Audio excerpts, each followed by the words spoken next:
Hi guys, Thierry here, also known as Video Demon, and today it is April Fool's Day. Well, it's actually still March when I'm filming this, but you don't have to know that. But anyway, since it is the day of pranks, silliness, and when corporations try to make some outlandish, wacky product, but then you look at the date and you're like, yeah, it's bullshit. I thought instead of a normal album review or some kind of lame joke video that barely took any effort, I thought I should do um, a bit of a joke album review.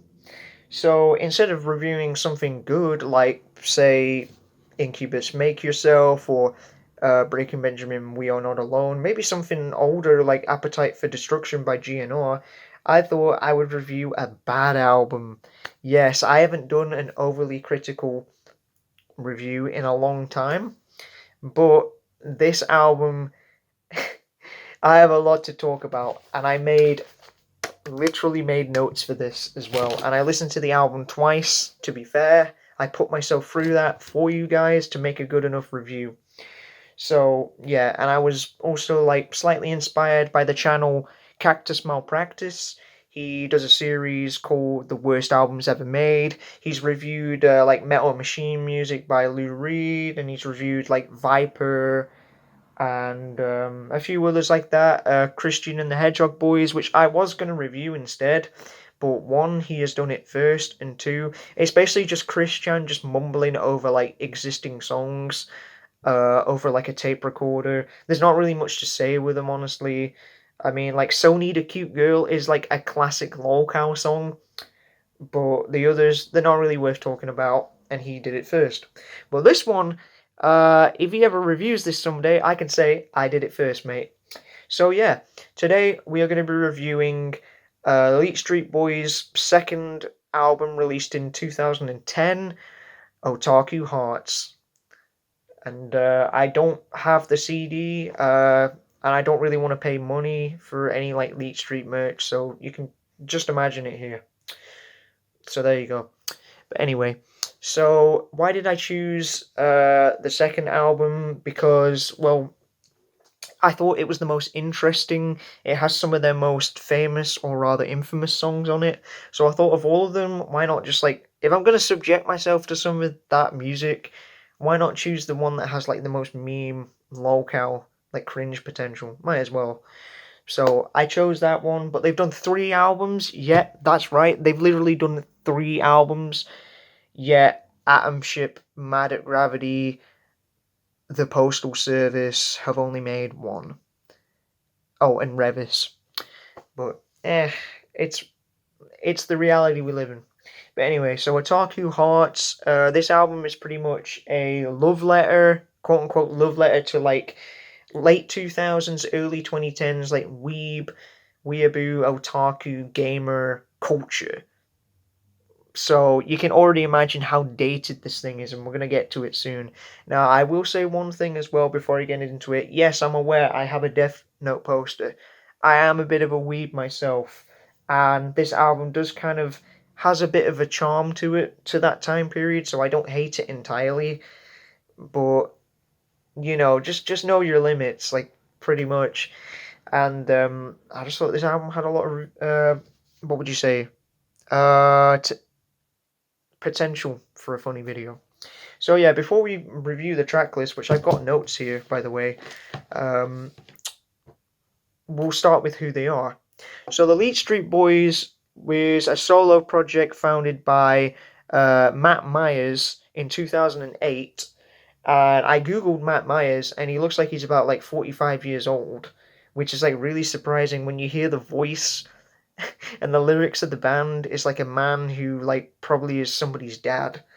So not a personal attack. I know I found out about the Leetstreet Boys because of OneyPlays references them a lot, and Matthew wasn't too happy about this and decided to report those videos. So if Matt Myers ever sees this, buddy, this isn't a personal attack. I've got nothing against you. Your music's pretty crap, but you've given us a lot of laughs. So, but it's not a personal attack against you. if making music for 12-year-old weeaboos is like your thing in life, how am I going to judge? So it's just founded by him, and they've played live at a few like conventions back in the day, because like their whole point is for the whole like late 2000s, early 2010s, like anime con culture kind of thing. It's as bad as it sounds. Actually, I won't lie, I have been to a few conventions and they have been fun. But yeah, so, it's the whole dedication to that, really. And they played live, but it's basically just Matt and like some hired guns in the background. He still makes videos to this day, which is surprising. So it's not even like he's like ashamed of this. He's like, oh, I did that years ago. He's still extremely proud of the Leetstreet Boys and other anime style music. He still makes it. And before we review the album, I'll also note that Otaku Hearts has a rating of 1.17 on Rate My Music, which is absolutely awful. And for some reason, this album is actually available on Spotify. So if you do want to listen to it somewhere, there it is. That's for your listening pleasure. Without further ado, though, let's get into the album. So, track number 1. The intro is the self-titled song, Otaku Hearts. It's basically just a minute and a half instrumental, reminiscent of like Final Fantasy music, anime intro music. It's quite bombastic-ish, but then you notice one of the first glaring problems of the album. Just like Saint Anger by Metallica, the snare drum is really the snare drum is painfully loud, which, to be fair, on like a garage rock or like metal album, this isn't really too bad. It's not really a complaint because it's meant to be loud, but with a glittery pop punk, pop rock album, this really stands out, and I don't know why they chose to do that. And so yeah, but we'll move on. It's literally just an intro. So yeah, we'll move on to track number 2, Up All Night, the first proper song. I'll look at my notes here as well, just in case. The song's basically like a nostalgia bait track about playing video games at night with your friends. It's all pretty positive. There's like video game references here and there. Some names you could mention, like Silent Hill and whatever. That was the one that I remembered. It has quite a romantic feel. A lot of the songs on this album are romance oriented, which is kind of interesting. And then you get the glaring problem, the vocals from Matt Reeves himself. Did I just call him Matt Reeves? I think I'm too obsessed with the Batman movie that just came out. Matt Myers. Incredibly whiny vocals with this kind of range. And yeah, that's the biggest problem on the album. Not just the vocal delivery and the lyrics, but also the production. I'm going to mention it now so I don't keep bringing it up.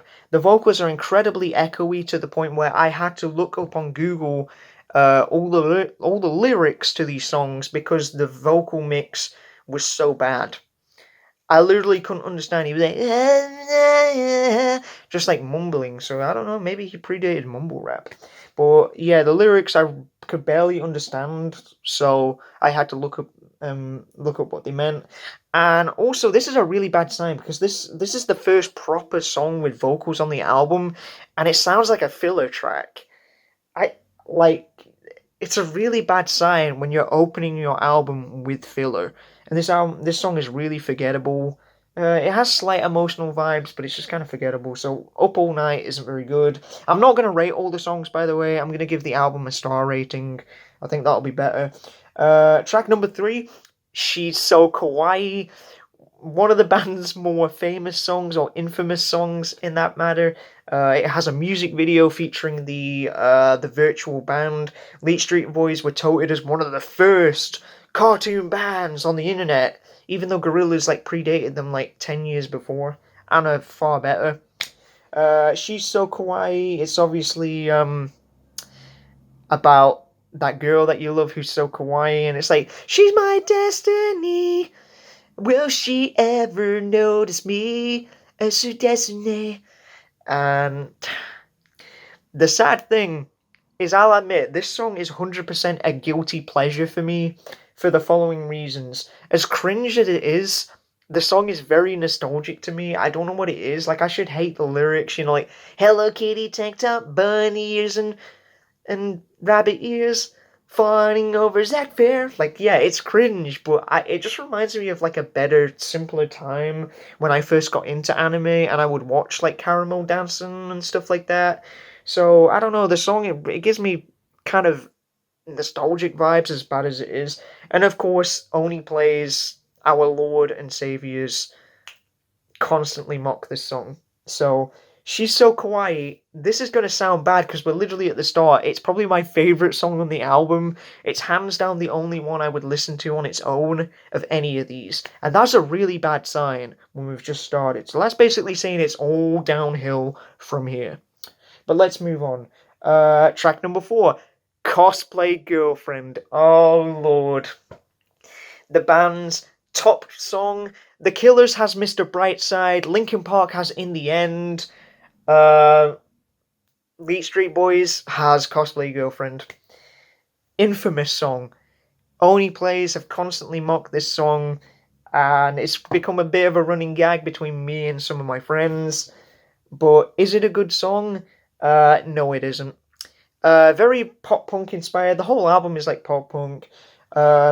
It's incredibly whiny vocals. I'm in love with my cosplay girlfriend. She's fun and she's better than you. That whole voice is like through the entire thing, by the way. So if you hate that, avoid this. And the other thing as well is the song is just, it's very, like, at least the, like, Up All Night and She's So Kawaii are, like, very cutesy, quite happy songs.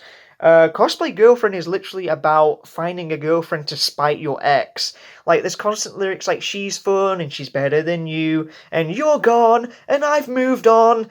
He's like, dude, I wonder if he's over his ex. Just saying. Because he keeps mentioning her. And it's not like the song's about, like, they both cosplay and they bond over it and take pictures together. No, it's only the girl who cosplays. And it really does feel like whoever wrote this song, if it was Matt or somebody else, wasn't over their ex and wanted to spite them in a stupid little song. But for that point, it is one of the higher rated songs on the album just because it's so terrible that it's memorable. And it has an infamous, like, animated video as well. So, yeah, Cosplay Girlfriend, absolutely shit, but I kind of love it, honestly. Let's move on. Track number 5, Lady and the Trap. I'll straight up say this. This song absolutely caught me off guard. I was like, wait a minute, Lady and the Trap? And because this is a weeaboo album, it's about a guy who sleeps with a girl, and the girl turns out to be a cross-dressing boy with a dick. And the only thing I was thinking is like, damn, this is kind of ahead of its time, isn't it? With the whole femboy thing, like nowadays. This song was kind of ahead of its time.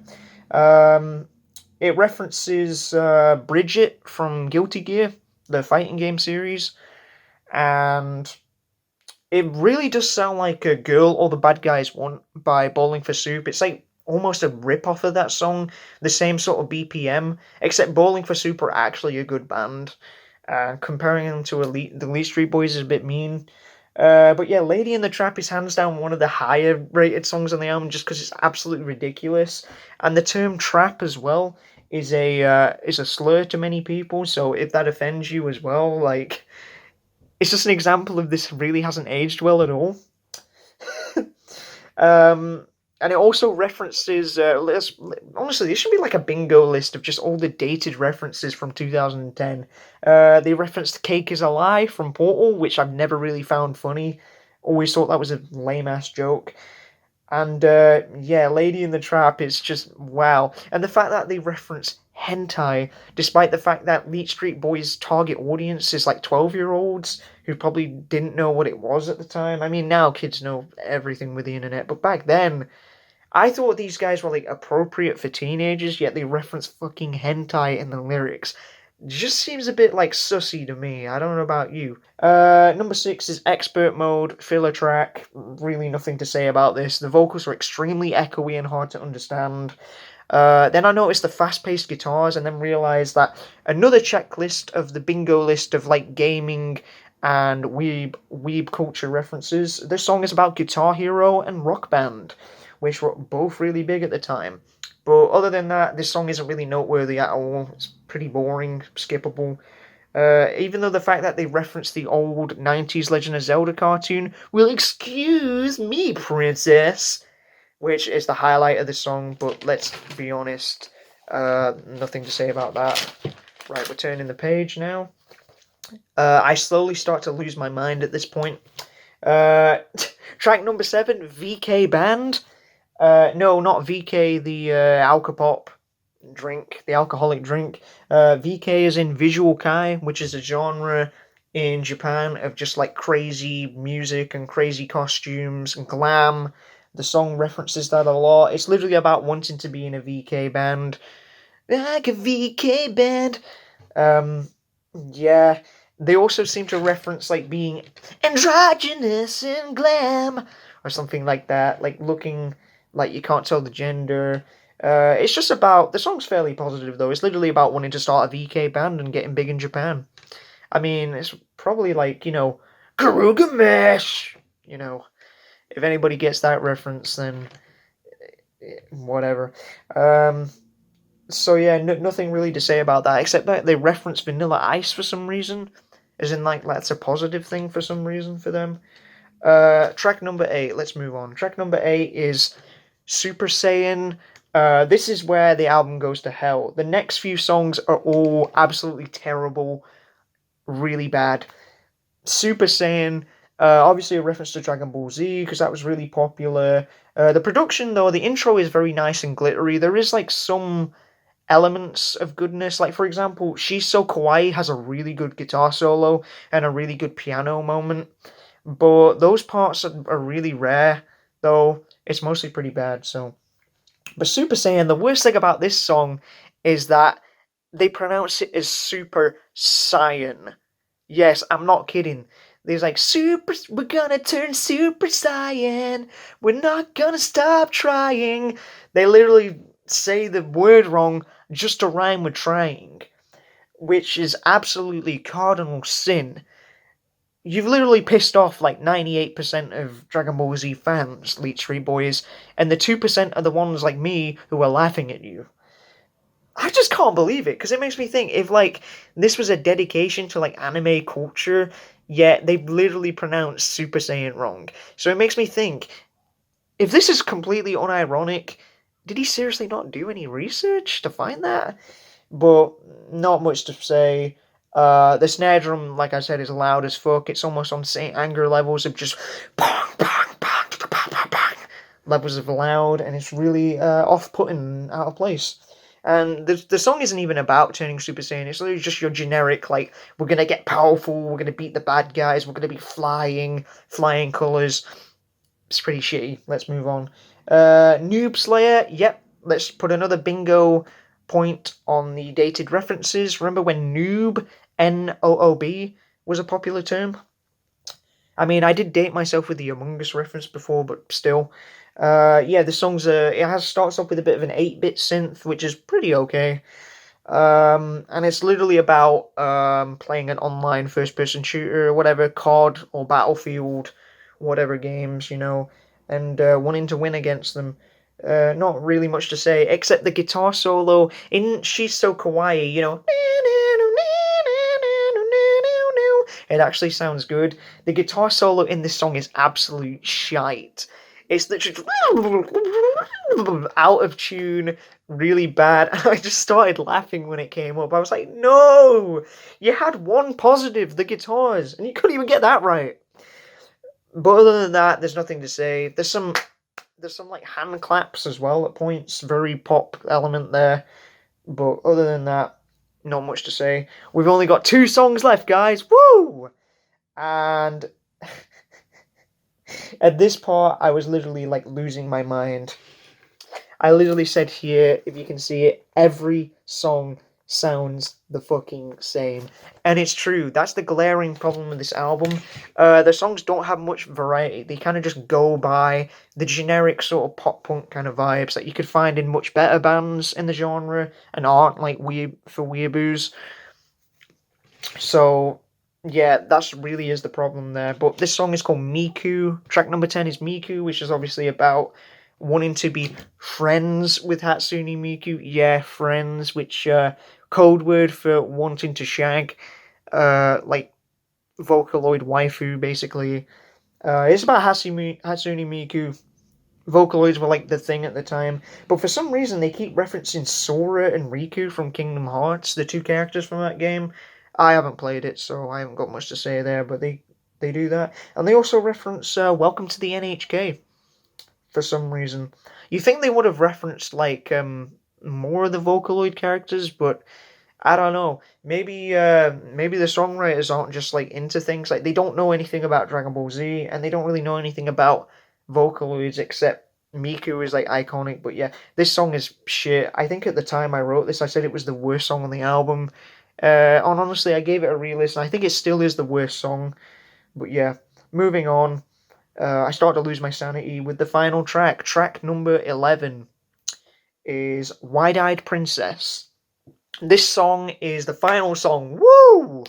This song is actually a slow burner style ballad, so the loud ass snare drums aren't in this song at least. But it's very. It sounds like a late '90s pop song.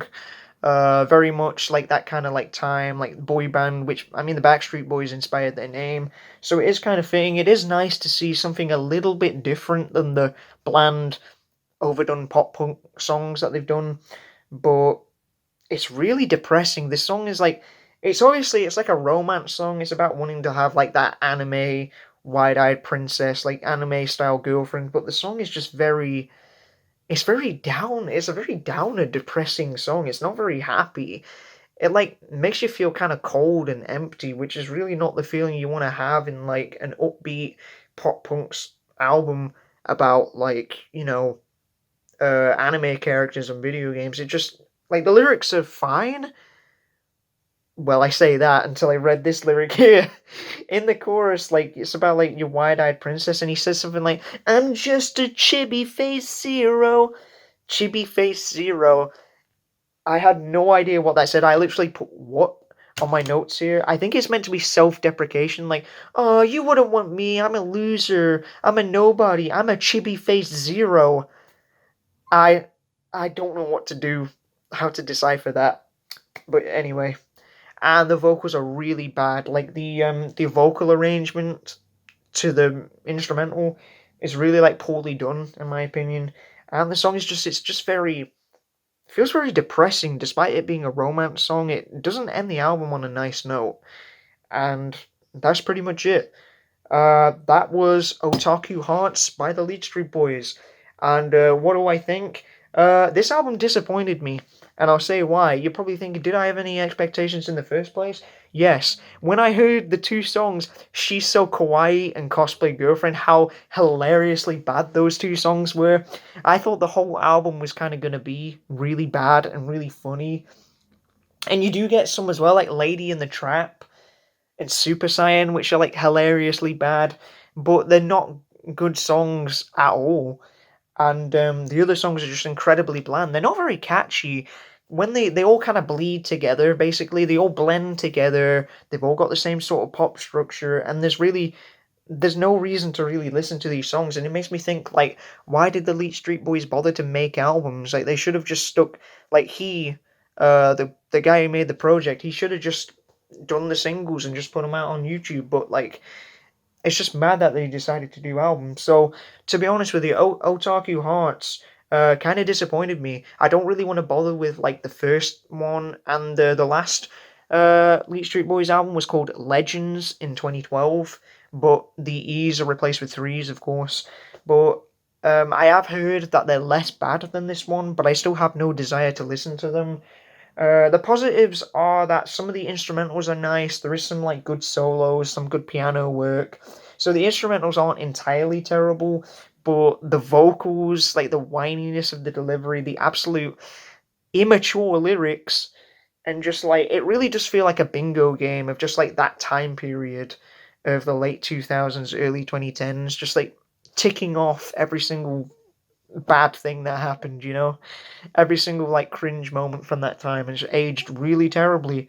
But what would I give it as the star rating? I would give Otaku Hearts by the Leetstreet Boys a 1.5 stars. I was almost going to give it 2 stars, but the album disappointed me just because it wasn't funny enough to be that bad. And She's So Kawaii and Cosplay Girlfriend are literally the only songs I will ever listen to again. I will never return to this album. I don't really see a point. Um, but it could have been 2 stars if it was a bit funnier.